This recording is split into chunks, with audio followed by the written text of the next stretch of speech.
Tim Satuan Polisi Pamong Praja dan Polisi Syariah Islam menyita belasan lapak domino di salah satu warung kopi di kawasan Lamnyong, Banda Aceh, Jumat malam.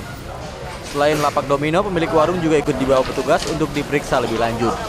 Razia penegakan syariat Islam yang dilakukan di beberapa lokasi di kawasan Banda Aceh dan Aceh Besar melibatkan 30 personil Satpol PP dan Polisi Syariah. Selain melakukan penertiban lapak domino, Polisi Syariat Islam juga melakukan razia di sebuah warung kopi di kawasan Lamreng, Kecamatan Krung Barunajaya, Aceh Besar. Di warung kopi ini, tim penegak kanun syariat Islam mengamankan 2 wanita yang sedang duduk di warung kopi. Kedua wanita ini juga ikut dibawa ke kantor Satpol PP dan WH karena dinilai masih berkeliaran hingga larut malam.